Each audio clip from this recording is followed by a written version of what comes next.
12,000 ఇవ్వబోతున్నాం, ఇస్తారు. ఇంకా కొంతమంది మంత్రులకైతే ఏం మాట్లాడతారు, ఏం చేస్తారు అర్థం కాదు. కోఆర్డినేషన్ లేక చాలామంది కాంగ్రెస్ పార్టీ కార్యకర్తలు ఇబ్బంది పడే నేపథ్యం ఉంది.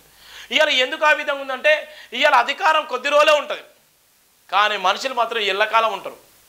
ఇవాళ దానికి సంబంధించిన అంశాలు అనేక మంది ఇవాళ ఎవడో చేసిన అప్పులకి, ఇవాళ వాళ్ళు చేసినటువంటి అప్పులకు ఇవాళ వీలు కట్టుడేంది, ఇవాళ సంపాదన సృష్టించేటువంటి పరిస్థితి ఉన్నప్పటికీ సంపాదన సృష్టించలేక ఇవాళ పేద బడుగు బలైన వర్గాల మీద ఇలా గుర్రుగా ఉన్నటువంటి ప్రయత్నాలు చూస్తున్నాం. మన దానికి సంబంధించి డిప్యూటీ సీఎం గారు నిన్న మాట్లాడిన సందర్భాలు కూడా చూస్తున్నాం. తెలంగాణ రాష్ట్రం జనవరి 26 నుంచి రైతు భరోసా, ఇందిరమ్మ ఆత్మీయ భరోసా కొత్త రేషన్ కార్డులో జారీ మొదలవుతుందని డిప్యూటీ సీఎం బట్టి విక్రమార్క తెలిపారు. వ్యవసాయ యోగ్యమైన భూములకు ఎలాంటి షరతులు లేకుండా ఎకరానికి 12,000 ఇవ్వబోతున్నట్టు ఆయన వెల్లడించారు. రాష్ట్రంలో భూమిలో నిరుపేద వ్యవసాయ కూలి కుటుంబాలకు ఇందిరమ్మ ఆత్మీయ భరోసా పథకం కింద ఏడాదికి 12,000 ఇవ్వనున్నట్లు బట్టి చెప్పారు. ఖమ్మం జిల్లా బనిగుండ్ల పాడులో పలు అభివృద్ధి కార్యక్రమాలకు ఉప ముఖ్యమంత్రి శంకుస్థాపన ప్రారంభోత్సవాలు చేశారు. గ్రామంలోని 1.50 కోట్లతో నిర్మించిన ప్రాథమిక ఆరోగ్య కేంద్రం, అలాగే అగ్రికల్చర్ కోఆపరేటివ్ సొసైటీ ఆధ్వర్యంలో నిర్మించిన గోదాములను డిప్యూటీ సీఎం ప్రారంభించారు. పలు సీసీ రోడ్డు పనులకు శంకుస్థాపన చేశారు. ప్రాథమిక ఆరోగ్య కేంద్ర ప్రారంభోత్సవానికి వచ్చిన డిప్యూటీ సీఎం బట్టికి ఆశా వర్గాలు, ఏఎన్ఎంలు, వైద్య ఆరోగ్య శాఖ సిబ్బంది పూలు చల్లతో స్వాగతం పలికారు. ఈ సందర్భంగా డిప్యూటీ సీఎం బట్టి విక్రమార్క మాట్లాడుతూ తెలంగాణ రాష్ట్రంలో అర్హత కలిగిన ప్రతి కుటుంబానికి ప్రజాప్రభుత్వం రేషన్ కార్డు ఇస్తుంది.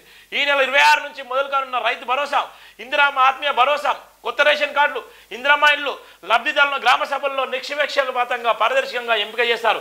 లబ్ధిదారుల జాబితా ఎక్కడో తయారీ కాదు, ఇందులో అపోహాలు అవమానాలు పెట్టుకోకండి. గ్రామ సభలలో లబ్ధిదారుల ఎంపిక జరుగుతుంది. ప్రజాపాలనలో ప్రజలందరి సమక్షంలో నిర్ణయాలు తీసుకుంటాం. గ్రామ సభలు నిర్వహించి సంక్షేమ పథకాల లబ్ధిదారులను ఎంపిక చేసి జాబితాను తయారు చేస్తారు.